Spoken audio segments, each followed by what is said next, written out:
اعوذ باللہ من الشیطان اللعین الرجیم بسم اللہ الرحمن الرحیم بہ نستعین وهو خیر المعین والحمد للہ رب العالمین وصلی اللہ علی محمد وآلہ الطاہرین ولعنۃ اللہ علی اعدائہم اجمعین من الآن الی قیام یوم الدین آمین یا رب العالمین۔ اما بعد فقد قال سبحانہ وتعالی وقولہ الحق بسم اللہ الرحمن الرحیم قد افلح من تزکا وذکر اسم ربہ فصلی۔ ناظرین کرام السلام علیکم ورحمۃ اللہ وبرکاتہ۔ ابتدائی گفتگو میں لاکھوں لاکھ شکر ادا کرتا ہوں اس کریم پروردگار کا کہ جس نے ہمیں ماہ مبارک رمضان کی سعادتوں سے شرفیاب کیا۔ ہماری زندگی میں ایک موقع اور ہمیں اس کی بارگاہ میں تقرب حاصل کرنے کا عطا کیا، ایک مہلت اور دی ہمیں کہ ہم اس سے اپنے گناہوں کی تلافی کر سکیں اور اس سے مغفرت طلب کر سکیں۔ بڑا عظیم مہینہ تھا، بڑی برکتوں والا مہینہ تھا، رحمتوں والا مہینہ، اور یہ مہینہ اب ہم سے رخصت ہو رہا ہے۔ اس مہینے کی بڑی فضیلتیں تھیں، اس کے لیے بس ایک حدیث سرکار ختمی مرتبت کی جسے آپ حضرات کے سامنے پیش کروں گا۔ علامہ مجلسی نے بحار الانوار میں اس حدیث کو نقل فرمایا ہے۔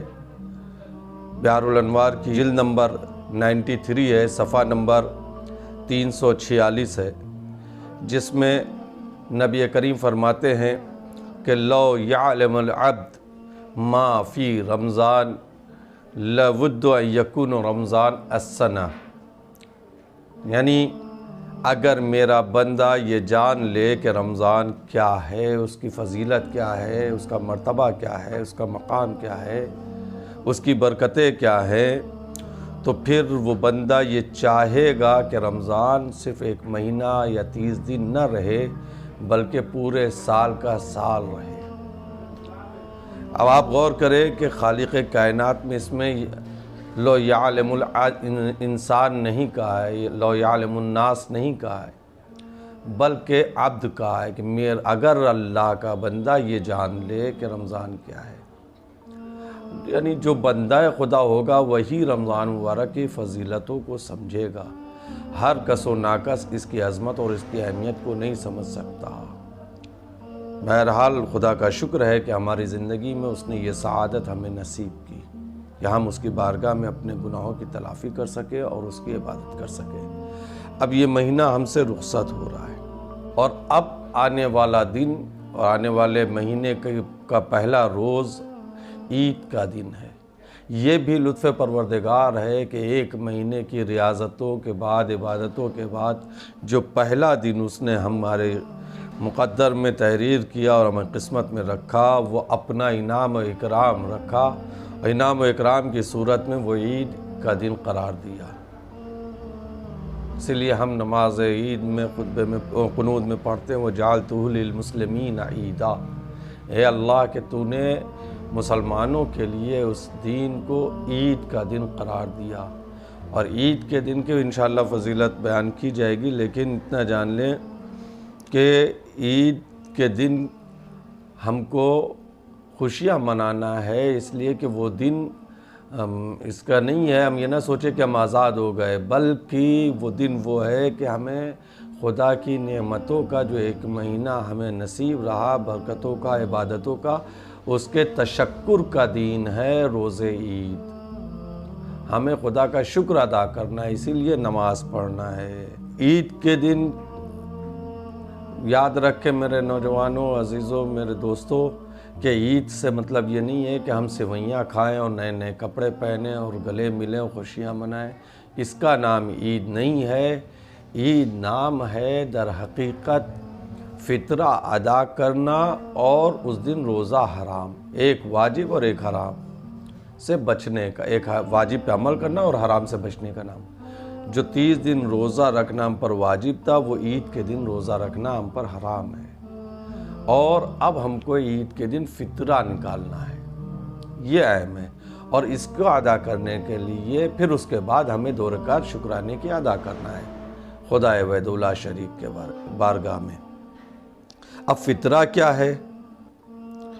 فطرہ جسے ہم زکوٰۃ فطرہ بھی کہتے ہیں، اسلام کے واجب احکامات میں سے ایک ہے جس کو عید فطر کے دن ادا کرنا ہے، لہٰذا اس عید کا نام بھی عید فطر اسی لیے ہے کہ وہ فطرے والی عید ہے۔ فطرہ اصل میں ایک صدقہ ہے۔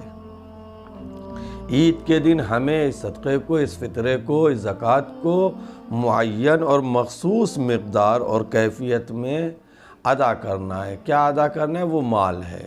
فطرے کی مقدار ہر شخص کے لیے سال بھر جو انسان کثرت کے ساتھ غذا کھاتا ہے، مطلب غذا جسے کہا جائے، اگر انسان روٹی زیادہ کھاتا ہے، گیہوں یعنی، تو اس کو گیہوں پہ نکالنا ہے۔ انسان زیادہ تر چاول ہی کھاتا ہے تو چاول کا نکالے گا، اگر جو کھاتا ہے تو جو کا نکالے گا، کشمش کھاتا ہے تو کشمش پہ نکالے گا، اگر کھجور کھاتا ہے، اس کی غذا کھجور ہے تو کھجور پہ نکالے، جو اس کی غذا ہے، غالب غذا جس کو وہ سال بھر کھاتا ہی کھاتا ہے، اس غذا کے اوپر اسے فطرہ نکالنا ہے۔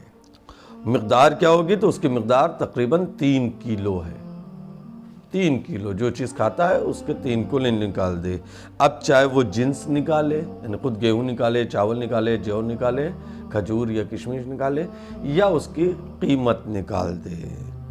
ہر بالغ اور عاقل شخص جو اپنے اور اپنے اہل و عیال یا ان کے علاوہ کسی اور کے سال بھر کفالت کر رہا ہے، اس کا پورا خرچہ اٹھا رہا ہے، ان سب کا فطرہ نکالنا اس شخص کے اوپر جو کفیل ہے واجب ہے۔ کفیل ہے اس پر واجب ہے۔ اب فطرے کی ادائیگی کا وقت ہلال عید کے نظر آنے سے لے کر کے، یعنی عید کا چاند نظر آ گیا اس وقت سے فطرے کا وقت ہو جاتا ہے، اول وقت، اور نماز عید سے قبل یا کم از کم نماز اذان ظہر سے قبل تک کا وقت ہے۔ اذان ظہر سے پہلے وہ فطرہ ادا کر دے۔ اگر اس درمیان نہیں ادا کیا، بھول گیا یا کوئی بات ہو گئی، کسی پریشانی میں مبتلا تھا اور ذہن میں نہیں آئے کہ فطرہ ادا کرے، تو پھر وہ قربت مطلقہ کی نیت سے نکالے گا غروب سے قبل تک۔ فطرے کا مصرف کیا ہے؟ تو وہ بھی زکوٰۃ کے مصرف کی طرح ہے، یعنی جیسے زکوٰۃ کا استعمال ہے ویسے ہی فطرے کا بھی ہے۔ جو حکم زکوٰۃ کا ہے وہی فطرے، اسی لیے کہ زکوٰۃ کی قسم ہے فطرہ، اس لیے اس کو زکوٰۃ فطرہ بھی کہا جاتا ہے۔ فطرہ روزے کی تکمیل۔ اب اہمیت فطرہ کیا ہے یہ جان لیجئے کہ فطرہ روزے کی تکمیل کا نام ہے۔ فطرہ روزے کی قبولیت کا ذریعہ ہے۔ فطرہ ادا کرنے سے انسان کی موت ٹل جاتی ہے، اس لیے کہ صدقہ ہے، اور صدقہ موت کو بھی ٹال دیتا ہے۔ تو اگر صدقہ سمجھیں تو صدقے کی بنیاد پر موت ٹل جا رہی ہے۔ چونکہ فطرہ واجب ہے، حکم پروردگار ہے، اس کو ادا کرنا ہے، اس کو ادا کیا تو خوشنودی خدا کے لیے روزہ بھی قبول ہو جائے گا، عبادتیں قبول ہوں گی۔ بڑی اہمیت ہے اس فطرے کی، اس کو ادا ہی کرنا ہے ہر حال میں۔ فطرے کے لغوی معنی کسی مخلوق کی شکل اور صورت جسے خدا نے اسے دی ہو۔ اسی معنی کے اعتبار سے زکوٰۃ فطرہ سے مراد خلقت کی زکوٰۃ ہے۔ اسی بنا پر بعض علماء زکوٰۃ فطرہ کو زکوٰۃ بدن بھی کہتے ہیں۔ یہ فطرہ جو ہے زکوٰۃ بدن ہے، کیونکہ زکوٰۃ فطرہ انسان کے جسم کو مختلف آفتوں اور مصیبتوں اور بلاؤں سے محفوظ رکھتا ہے۔ زکوٰۃ فطرہ دین اسلام کے معنی میں اسے زکوٰۃ اسلام بھی کہا جاتا ہے۔ یہاں اسلام اور زکوٰۃ فطرہ کے درمیان ایک نسبت پائی جا رہی ہے، وہ کیا ہے؟ وہ یہ کہ زکوٰۃ فطرہ اسلام کے شعائر میں سے ہے، یعنی نشانیوں میں سے ہے۔ اور اب میں نے جو آیت کریمہ کی تلاوت ابتدا میں کی، سورہ اعلیٰ کی 2 آیتوں کی تلاوت کی تھی، جس کے بارے میں لوگ سوچیں گے کہ یہاں سورہ اعلیٰ کی ان آیتوں کی تلاوت، تو اس کی بڑی نسبتیں ہیں اس فطرے سے۔ اس آیت کے ذریعے سے بھی ہم کو فطرے کی اہمیت کا اندازہ لگ جائے گا۔ اور پھر آپ غور کریں کہ نماز عید میں بھی سورہ اعلیٰ کی تلاوت کا حکم ہے۔ اس کے علاوہ بھی روایت میں ہے کہ جو شخص واجبات و نوافل میں یعنی واجب نماز اور مستحب نمازوں میں سورہ اعلیٰ کی تلاوت کرتا ہے، اس کی عادت ہے، ہیبٹ ہے کہ وہ ہر نماز میں سورہ اعلیٰ پڑھ رہا ہے خدا کی خوشنودی کے لیے، تو پھر جب وہ مر کر کے محشر میں جائے گا اور جنت میں داخل ہونا چاہے گا تو آواز آئے گی، میرے بندے جس دروازے سے چاہ تو وہ اس دروازے سے جنت میں داخل ہو جا، ادخل الجنہ بأی باب، جنت میں داخل ہو جا کسی بھی دروازے سے۔ بہرحال شیخ صدوق علیہ الرحمہ نے من لا یذر الفقی کی پہلی جلد میں صفحہ نمبر 510 پر ایک روایت ہمارے اور آپ کے چھٹے امام جعفر صادق علیہ السلام سے نقل فرمائی ہے، اسی آیہ کریمہ کے ذیل میں کہ آنے والے شخص نے امام سے پوچھا، فرزند رسول، قد افلح من تزکا، کہ وہ کامیاب ہوا جس نے اپنے نفس کو پاک کیا، مولا اس سے کیا مراد ہے؟ تو مولا نے فرمایا کہ اس سے مراد وہ شخص ہے جس نے فطرے کو ادا کیا، وہ شخص کامیاب ہو گیا۔ تو پھر فوراً پلٹ کے پوچھتا، اور مولا یہ اس کے بعد جو آیت ہے وہ ذکر اسم ربہ فصلی، اور جس نے اپنے رب کا ذکر کیا اور نماز ادا کی، اس سے کیا مراد ہے؟ تو امام نے فرمایا کہ وہ شخص ہے جس نے صحرا میں جا کر نماز عید ادا کی اور اپنے پروردگار کا ذکر کیا۔ میں یہاں رک کر کے ایک جملہ اور عرض کر دوں کہ اسی لیے ہمیں حکم ہے کہ عید کی نماز صحرا، بیابان، جنگل، کھیت، کھلے ہوئے جگہوں پر جا کر کے پڑھنی ہے۔ اب ہم شہروں میں رہنے والے مجبور ہیں کہ نہ یہاں صحرا ہے، نہ بیابان ہے، نہ کھیت ہے، نہ جنگل ہے، کچھ نہیں ہے، دور دور تک صرف آبادی ہے، کوئی ایسا مقام نہیں کہ جہاں ہم کھلے میں جا کر کے نماز پڑھ سکے۔ یا کم از کم ادھر اس سال یا پچھلے سال بھی تھا، اور اللہ کرے کہ آئندہ ایسے نوبت نہ آئے اور یہ ماحول نہ رہے۔ اس ماہ مبارک کے برکتوں کے صدقے میں ہم سب سے اس بلا کو اللہ دور کرے اور تمام مومنین کو اپنے حفظ و امان میں رکھے۔ بلا کی وجہ سے ہم نہیں جا سکتے صحرا میں، بیابان میں، کھیت میں، گاؤں میں رہنے والے بھی جہاں یہ سہولت دستیاب ہے وہ لوگ نہیں جا سکتے، تو ان کے لیے حکم ہے کہ وہ اپنی مسجدوں میں، اپنے گھروں میں بھی نماز ادا کر سکتے ہیں، اس لیے کہ شکر خدا ادا کرنا ہے تو نماز گھر میں بھی پڑھ سکتے ہیں۔ تو اب شیخ صدوق نے فرمایا کہ اس سے مراد کیا ہے؟ وہ شخص جس نے صحرا میں جا کر نماز عید ادا کی۔ پھر شیخ صدوق نے اپنی کتاب التوحید کے صفحہ نمبر 22 پر لکھا ہے کہ امام صادق نے فرمایا کہ جس نے بھی اپنا روزہ کسی اچھی بات یا اچھے عمل سے اختتام کو پہنچایا، خدا اس کا روزہ قبول کر لیتا ہے۔ تو اب کسی نے پوچھا کہ مولا اچھی بات یا اچھا عمل کیا ہے؟ امام نے اسی آیت کی تلاوت فرمائی، وَذَكَرَ اسْمَ رَبِّهِ فَصَلَّى، کہ جس نے اللہ کا ذکر کیا، اللہ کے ذکر سے بہتر کوئی بات نہیں ہے، ذکر خدا سے اچھی کوئی بات نہیں ہے، لہٰذا ذکر خدا کرے، نماز پڑھے اور زکوٰۃ ادا کرے، یعنی فطرہ ادا کرے۔ عمل میں فطرہ ادا کرنا ہے اور بات کے طور پر خدا کا ذکر کرنا ہے، یہی بہترین ہے، اور اسی کے اوپر اپنے روزے کو تمام کرے تو اللہ انشاءاللہ تعالی المستعان کریم پروردگار ہمارے روزے کو قبول کر لے گا۔ چونکہ فطرہ ایک واجب عبادت ہے، لہٰذا اس کی ادائیگی کے لیے بھی قصد قربت ہونا چاہیے۔ جیسے نماز، روزہ وغیرہ میں آپ نیت کرتے وقت قصد قربت کرتے ہیں، قربتاً اللہ، ویسے ہی فطرے کے رقم ادا کرتے وقت بھی کہیں کہ ہم فطرہ ادا کرتے ہیں قربتاً اللہ۔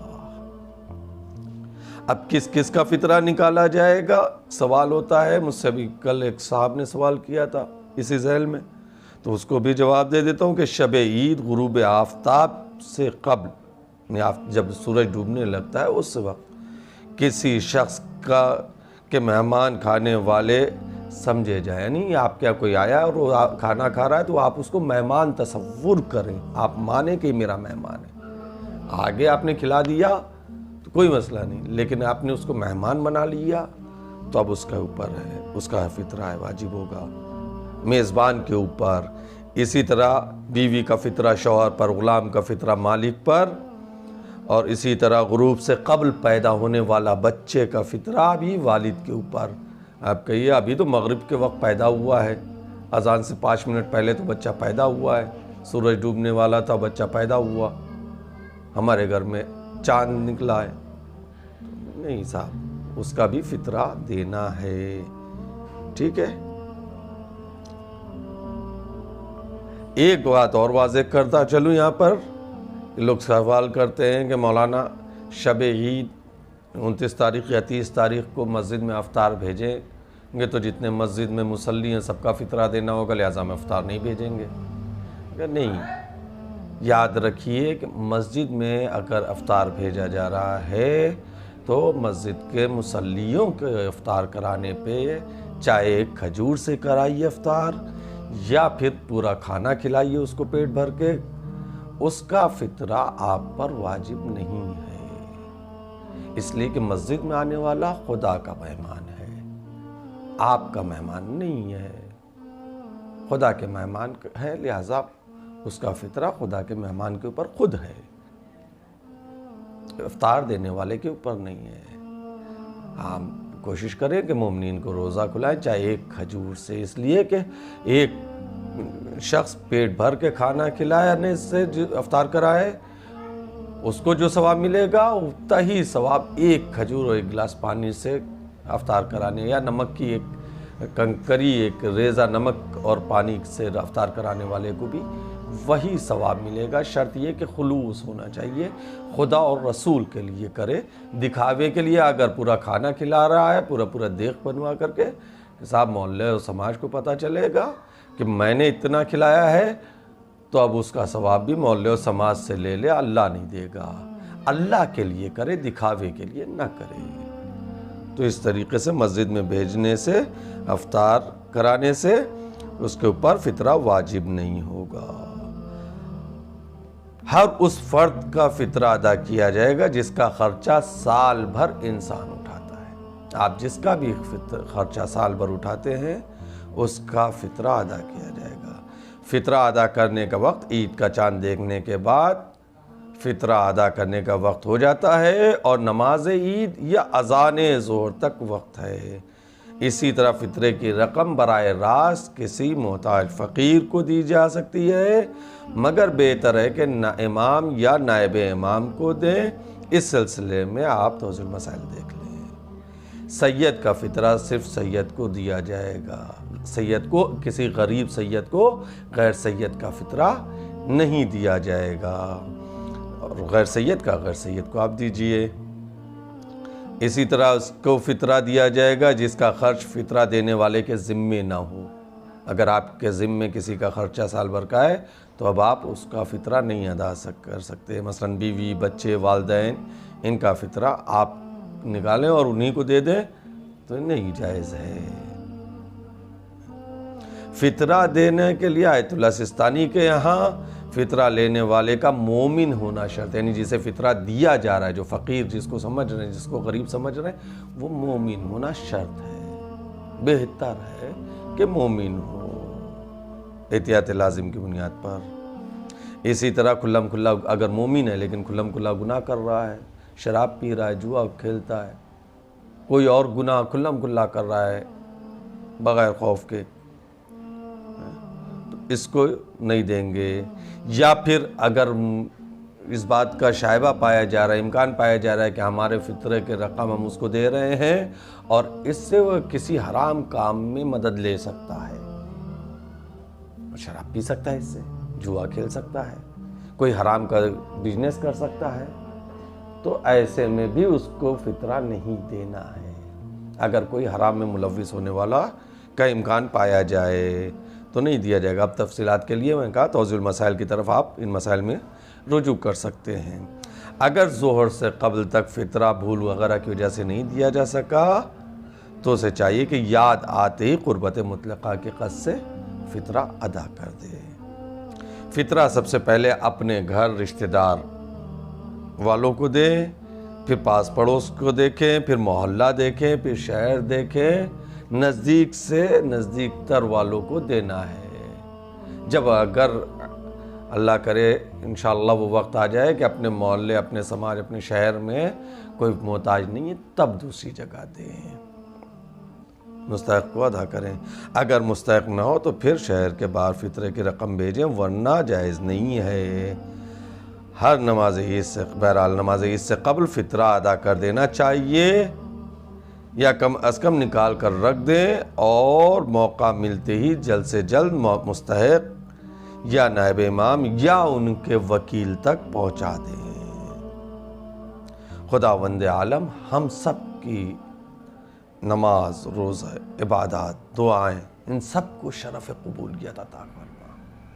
اے میرے معبود، یہ مہینہ ہم سے رخصت ہو رہا ہے، اگر اب بھی ہمارے گناہوں کو معاف نہیں کیا ہے تو اب سے ہمارے گناہ کو معاف کر دے۔ میرے معبود، ہماری کوتاہیاں بہت زیادہ ہیں اور ہمارے اعمال بہت ہی مختصر ہیں،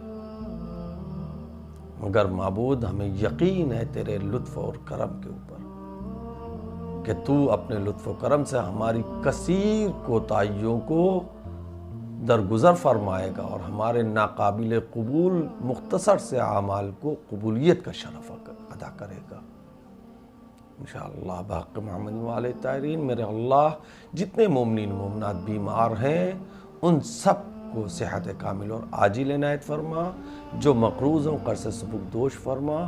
میرے اللہ، اس وبا سے تمام شاہنے والوں کا حیدر قرار کے اور امام حسین کے عزاداروں کو اپنے حفظ و امان میں رکھ۔ میرے اللہ، ہمارے ملک عزیز سے اس وبا کو جلد از جلد دور فرما اور ہمارے امام کو راضی فرما۔ میرے اللہ، تو راضی ہو جا، تیرا رسول راضی رہے اور اہل بیت علیہ السلام راضی ہو۔ میرے معبود، ہم سب کو قرآن، حدیث اور سیرت اہل بیت پر عمل پیرا ہونے اور اسی پہ زندگی گزارنے کی توفیق عنایت فرما۔ میرے اللہ، ہمیں اپنے حال پہ نہ چھوڑنا معبود، اس طریقے سے زندگی گزارنے کی توفیق عنایت فرما جیسا تو چاہتا ہے۔ میرے معبود، پھر دعا ہے کہ ہمارے کثیر کوتاہیوں کو درگزر فرما اور قلیل اعمال کو قبولیت کا شرف فرما۔ ہمارے امام کے ظہور میں تعجیل فرما، ہم سب کو مولا کے شیعان حیدر قرار میں بننے کی توفیق اور پس ظہور امام کے اعوان و انصار میں شمار فرما۔ اللہم تقبل منا انک انت السمیع الدعاء، والسلام علیکم ورحمۃ اللہ وبرکاتہ۔